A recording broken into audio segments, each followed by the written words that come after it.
Hello students, welcome back to my channel. हमारी आज की वीडियो का टॉपिक है how to study organic chemistry. This is the most basic question every student ask, that how to study organic chemistry. Hi, and I am your creative Manu, and I will tell you about how to study organic chemistry effectively and how to get good marks. So let's start. So first question arises, why we discuss this topic? Organic chemistry इतनी ज़्यादा importance क्यों देती है? ठीक है, तो हम देख रहे हैं कि to master organic chemistry, well aspirants might follow a few guidelines and have an easy understanding of the topic. Organic chemistry is given a lot of weightage in entrance exam and as well as in the boards exam.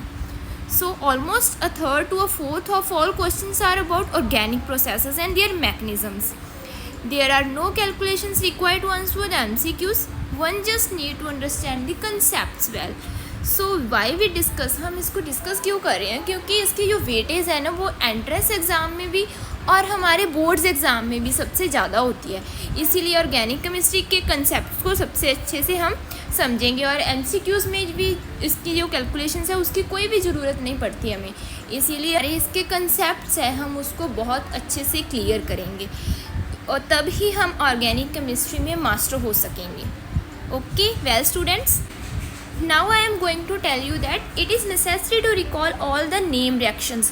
जो हमारे naming reactions होती हैं ना वो सबसे ज़्यादा necessary होती है हमारे लिए उनको याद करना। ठीक है, टू ग्रेस्प ऑर्गेनिक केमिस्ट्री को ग्रेस्प करने के लिए one must adhere to a set of norms and read the theory thoroughly.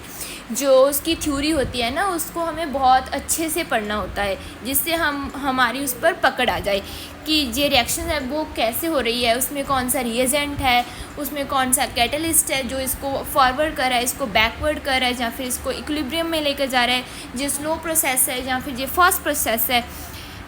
And जो हमारे पास होती है the list of name reactions जो होती है वो works well when you have completed the foundation of organic chemistry.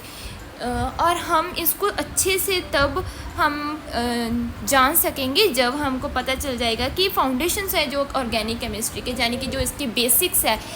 जबकि हमको बेसिक्स ही नहीं पता होंगे तो हम ऑर्गेनिक केमिस्ट्री को अच्छे से कैसे पढ़ सकेंगे। इसीलिए हमको इसके जो बेसिक्स है उसको पहले अच्छे से पढ़ना पड़ेगा। ठीक है, जो हमारे पास पाई और सिग्मा बॉन्ड्स होते हैं वो जब टूटते हैं तो वो ऑर्गेनिक प्रोसेसेस में फॉर्म भी होते हैं उसको और वो टूटते भी है। जैसे कि कोई भी कार्बन था हमारे पास, उसके इधर साइड डबल बॉन्ड था और इधर साइड सिंगल बॉन्ड था और इसमें साथ जो भी हमारे पास लगा होगा H2 वो उससे क्या कर रहा है, ब्रेक कर लेगा और जहाँ पर हाइड्रोजन लग जाएगा और इसके साथ भी वो फॉर्म कर सकता है। तो जो पाई और सिग्मा बॉन्ड की ब्रोकन और फॉर्मेशन है वो ऑर्गेनिक प्रोसेसेस में चलती रहती है। ऑर्गेनिक केमिस्ट्रीज होते हैं जो वो होते हैं ना वो सबसे ज़्यादा कंसर्न किसके लिए होते हैं, हाउ रिएक्शन भी अगर कितना हो रही है, वो रिएक्शन किस तरह हो रही है, किस तरीके से वो रिएक्शन फॉर्म हो रही है। जो केमिस्ट्स हैं वो न्यू कंपाउंड्स को कैसे क्रिएट करते हैं वो उनको एक्सपर्टाइज करते हैं। ठीक है, उसकी पूरी इन्फॉर्मेशन गैदर करते हैं, उसके बाद ही उनको पता चलता है कि जो कंपाउंड्स हैं वो कैसे बने हैं, न्यू कंपाउंड्स। तो इसीलिए प्रोडक्ट्स के तरफ बढ़ने से पहले हम क्या कर देखते हैं कि जो कोवलेंट बॉन्ड होते हैं वो फ्रीक्वेंटली टूटते भी हैं, फॉर्म भी होते हैं, बहुत सारे प्रोसेसेस में ऐसा भी होता है। और जो मैकेनिज़्म होता है किसी भी रिएक्शन का वो क्या होता है कि सिक्वेंटियल एक्सप्लेनेशन होती है उसकी कन्वर्जन प्रोसेस की प्रोडक्ट में। यानी कि मैकेनिज़्म में हमारे पास कई बार बहुत सारे स्टेप्स भी होते हैं ना, जैसे step number 1, step number 2, step number 3, ऐसे करके हमारे पास मैकेनिज़म्स होते हैं तो उनको ही बहुत अच्छे से पढ़ना पड़ता है। ठीक है, और जो phenomena of reaction mechanism involve is the most common and valuable name reaction of organic chemistry can help you comprehend the process of reaction mechanisms. Okay, and जो हमारा फेनोमेना होता है मैकेनिज्म का उसमें जो मोस्ट कॉमन और valuable name reactions होती हैं वो हमें आसानी में इस प्रोसेस को, किसी भी रिएक्शन के मैकेनिज्म के प्रोसेस को हमें समझने में मदद करेगी। ठीक है, तो हम देखते हैं कौन कौन से स्टेप्स हैं जिससे हम क्या ऑर्गेनिक केमिस्ट्री पर पकड़ डाल सकते हैं हम अपनी। पहले तो जो इम्पॉर्टेंट नेम रिएक्शंस होती हैं उनको हम सबसे पहले देखेंगे कि वो रिएक्शंस कौन कौन सी हैं। वैसे तो वो रिएक्शंस हमारे पास जहाँ दी पे है, ग्रिगनर सिंथेसिस हो गया, Williamson synthesis, Etard reaction, esterification reaction of Fischer esterification, diazotization reaction, Hell Volhard Zelinsky reaction. वैसे तो तुम बच्चे जो होंगे वो इन रिएक्शंस के नाम सुनकर ही बहुत लागे होंगे, ठीक है। ये कहाँ से आ गई, ये तो इतनी टफ लैंग्वेज है इसकी, तो इसमें होगा क्या। वैसे जो जिन के नेम है ना वो ही थोड़े से डरावने हैं, लेकिन इसमें कुछ भी नहीं होता है।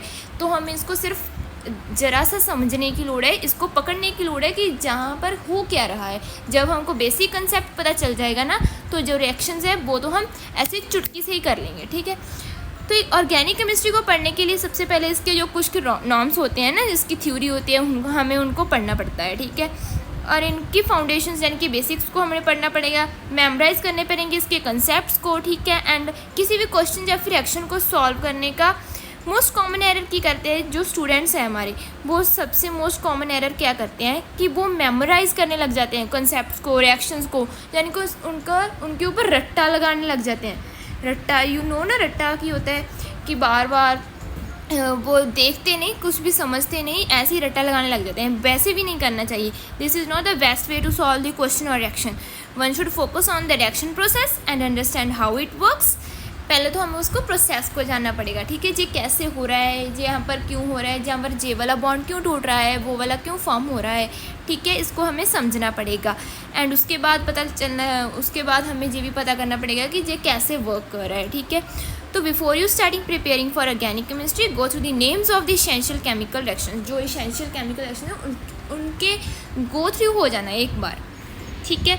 और आगे जो कुछ भी होता है ना कि अंडरस्टैंडिंग बेसिक्स को हमें सबसे पहले पढ़ना पड़ेगा। बेसिक्स क्यों पढ़ने पड़ेंगे, किसी भी चैप्टर के स्टडी मटेरियल के लिए डायरेक्टली हम उसके कंसेप्ट पर तो नहीं जा सकते ना, इसलिए कुछ उसके कंसेप्ट होंगे, बेसिक कंसेप्ट होंगे, हमें उनको पढ़ना पड़ेगा, ठीक है। और ये क्या फेलर भी हो सकता है हमारा इसके लिए। Organic chemistry similar to pyramid की तरह होती है। Without a film basis top will collapse, ठीक है। जो टॉप है हमारा वो कोलैप्स कर जाए अगर हमारे पास कोई भी फिल्म बेसिस नहीं होगा। Even if you don't have time, go back and review the material in the introduction और early chapters. You will be astonished at how better you understand the hard subject once you have mastered the simple part. Okay, and next practice lots of questions. Lots of questions की practice भी करनी चाहिए हमें. Of course, even if you have a positive mindset, the outcomes will be unsatisfactory if you don't put in the effort to solve difficult problems. Problem solving is an essential part of learning organic chemistry. All NCERT questions should be attempted first, followed by reference guide exercises and past year papers. Use most of your preparation time to solve problems rather than going through theory. Try to solve 20 to 50 questions per day on organic chemistry topics. If you make any mistake, try to learn from them. Okay, keep it in mind. Next step है जो हमारा वो है chemical bonding is the master key. Did you realize that acid-base reaction underpins more than half of the organic chemistry? These reactions are electrophile and nucleophile. You know what are electrophile and nucleophile? 90% of organic chemistry will be breeze if you understand how they interact. The Lewis acid and bases form a crucial topic in organic chemistry. A chemical tries to return to its most stable state during any reaction. We can forecast which direction the reaction will follow and what the products will be if we can determine which charge is most stable. जहाँ पर जो हमारी सारी कहानी है ना वो stable पर ही अटकी हुई है. जो अगर हमको पता चल गया कि कौन सा कंपाउंड मोस्ट स्टेबल है तो हमने वो इस ऑर्गेनिक रिएक्शन की जड़ को पकड़ लिया, और हमें अगर जड़ पता लग गई तो हम उसको अच्छे से क्लियर कर लेंगे ना उस कंसेप्ट को. ठीक है, तो हमारे बेसिक्स क्लियर होने चाहिए. प्रैक्टिस सबसे ज़्यादा इंपॉर्टेंट है. Practice makes a man perfect. Okay, so practice सबसे ज़्यादा करनी चाहिए. और अगर हमको किया उसकी जड़ को पकड़ना है तो हमें ये भी पता लगाना पड़ेगा कि उनमें से जो स्टेबल कार्बन है वो कौन सा है. ठीक है, ये जो सबसे बड़ी गलती है ना वो बच्चे करते हैं. बहुत सारी बुक्स को फॉलो कर लेते हैं. Don't follow too many books. It is advise to not follow too many resources on reference books. You only have to follow some references which are NCERT हो गए, PYQs, MCSEs या फिर other books, mock test papers. ठीक है, nothing more than this. Okay, और as a conclusion I will tell you we hope these tips help you solve all organic chemistry questions in GN NEETs and as well as in the boards exams.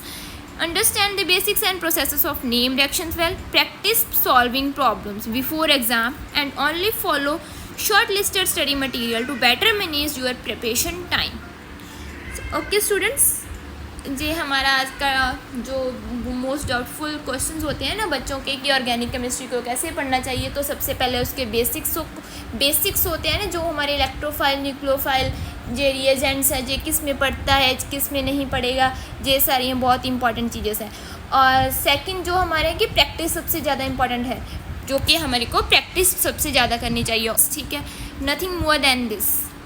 Okay, और as a conclusion, I will tell you, we hope these tips help you solve all organic chemistry questions in GE and NEETs and as well as in the boards exams.